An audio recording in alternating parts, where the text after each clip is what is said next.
YouTubers, meus amigos, vamos falar da seleção brasileira, a derrota da seleção brasileira para Camarões, com um time reserva que, sinceramente, é ridículo numa Copa do Mundo, que é um torneio curto, de tiro curto, de um mês, em que você deve dispor dos melhores jogadores e respeitar os adversários. Você não pode colocar um time totalmente em reserva contra um adversário, por mais fraco que você imagine que ele seja, que Camarões não é assim, não é tão fraco.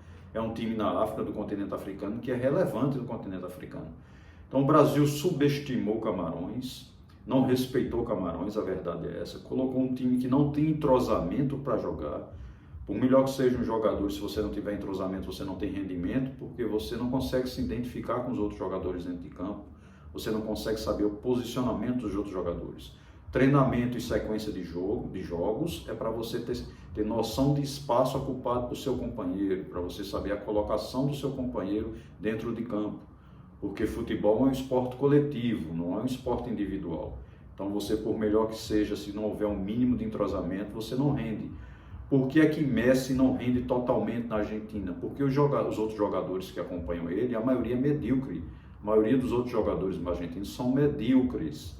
Tem um ou dois, três jogadores no máximo razoável, como o Di Maria, que é um bom jogador. O resto são jogadores de marcação, de destruição de jogadas. Não são jogadores técnicos criativos, não são criadores de jogadas. E Messi sofre por isso. Então ele não tem um companheiro, no mínimo, com 70%, 80% do nível dele, para acompanhá-lo na criação das jogadas, no raciocínio das jogadas e na efetivação das jogadas para que os atacantes concluam, façam os gols. Então o que falta a Messi são companheiros de qualidade. Se Messi tivesse na Argentina um Neymar, um Mbappé, era outro nível o time da Argentina. Então o problema da Argentina é esse. Então, voltando ao problema da seleção brasileira, ela deveria ter atuado com pelo menos 5 ou 6 jogadores titulares, que esses jogadores teriam dado uma base para que os reservas que entraram tivessem tido um rendimento adequado com a seleção, pudessem manter 80% do nível de rendimento da seleção. Aliás, a seleção brasileira, eu não sei a que veio esse jogador chamado Gabriel Jesus, que é um jogador razoável de clube, mas não é um jogador que está rendendo na seleção brasileira.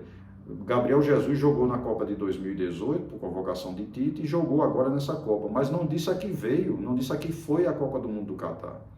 São 7 ou 8 jogos, ele não fez um único gol em Copa do Mundo. Agora foi cortado com a contusão no joelho, junto com o lateral Alex Telles. Ambos foram cortados, estão desligados da seleção brasileira por problemas de ligamento, problema de menisco. Então, o que houve agora? Um erro grave de Tite. Tite convocou entre 6 e 7 atacantes, e levou para a Copa, e somente 4 zagueiros. Ora, atacantes são jogadores que, se forem disciplinados, eles raramente tomam cartão amarelo, raramente são expulsos. Então, se houver uma conversa do treinador com o atacante, evite o cartão amarelo para que a gente possa manter o que a gente precisa de você nesse torneio que é curto, e o jogador for disciplinado, profissional, ele não toma um cartão amarelo. Já os zagueiros não, o problema é o ócio do ofício, é o problema de ofício do zagueiro. Os zagueiros, eles precisam destruir jogadas, eles precisam fazer faltas. Então, efetivamente, tomarão cartão amarelo. Os zagueiros tomarão cartão amarelo. Raramente não tomarão um cartão amarelo. E olhe se não forem expulsos. Então, se o Brasil perder mais um zagueiro, o Brasil vai ficar desprovido, vai ficar desprotegido de uma marcação de um jogador para a zaga.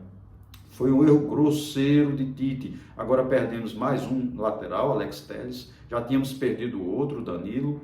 Perdemos mais Alexandre. Ou seja, já são 3 jogadores primordiais para a defesa que perdemos. Se tivéssemos levado mais um zagueiro que pudesse fazer o papel de lateral, ou mais um lateral, como Gabriel Magalhães, um zagueiro, teríamos à disposição. Então perdemos agora um atacante e não podemos convocar um zagueiro. Então isso foi mais um erro grave de Tite. Por quê? Porque ele tinha uma dívida com o Gabriel Jesus, que o ajudou durante as eliminatórias, e a gratidão. Futebol, o esporte não é gratidão. Você agradece como ser humano, uma pessoa, um atleta, mas todo atleta sabe que quem deve estar ali naquele momento é quem está em melhor nível de rendimento técnico e tático e físico. Técnico, tático e físico. Aquele atleta de melhor rendimento naquele momento, você o convoca e o coloca para disputar a posição e jogar no futebol coletivo. Esse é o esporte coletivo. Você dispõe do melhor que você tem naquele momento que o país lhe oferece.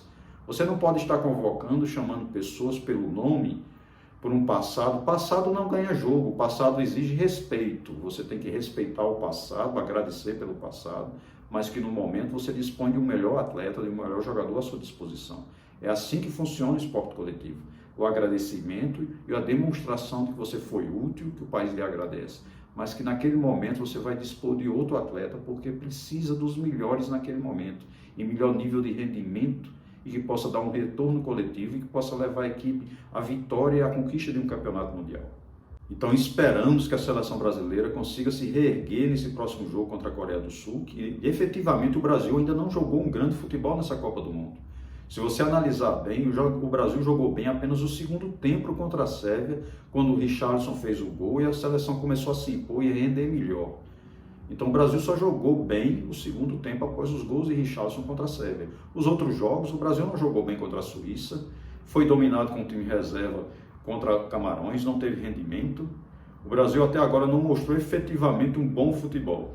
Esperemos que essa derrota que houve contra Camarões não afete o psicológico do time titular, porque indiretamente afeta. Você coloca na cabeça que perdeu e que agora você precisa vencer, então vem a pressão negativa sobre o atleta. Esperamos que os atletas incorporem um espírito vencedor, se imponham com um jogo efetivo contra a Coreia do Sul e possam vencer contra a Coreia do Sul. Esse próximo jogo contra a Coreia do Sul agora é o torneio mata-mata, agora chegamos às oitavas de final, daqui para frente agora perdeu, pega o avião, retorna para casa, vai curtir o resto de férias e acabou a Copa. Se perder, volta para casa. Esperamos que a seleção incorpore um espírito vencedor, supere essa derrota contra Camarões e que o treinador tenha uma visão objetiva de colocar os jogadores, os melhores fisicamente em campo, que ele não repita novamente Daniel Alves, o vovô olímpico, nessa partida contra a Coreia do Sul. Que ele possa armar um time de forma objetiva e que busque a vitória de forma objetiva. Tem alguns jogadores que não estão rendendo, o Rafinha não está rendendo, que ele possa rever esse rendimento dele, que ele possa se aplicar novamente, possa ofertar um rendimento melhor à seleção brasileira, como os outros jogadores possam se impor nesse jogo contra a Coreia do Sul. Esperemos que o Brasil consiga jogar e consiga vencer com convencimento. Lembrando que a Argentina já passou a fase de quartas de finais. Argentina e Holanda se enfrentarão nas quartas de finais, buscando uma vaga na semifinal. Se o Brasil passar pela Coreia do Sul, pegará o ganhador de Croácia e Japão. E se passar pelo ganhador de Croácia e Japão, pegará ou Argentina ou Holanda na semifinal. Então, o Brasil precisa agora se impor efetivamente e mostrar um futebol objetivo e claro, que consiga uma classificação com convencimento às pessoas.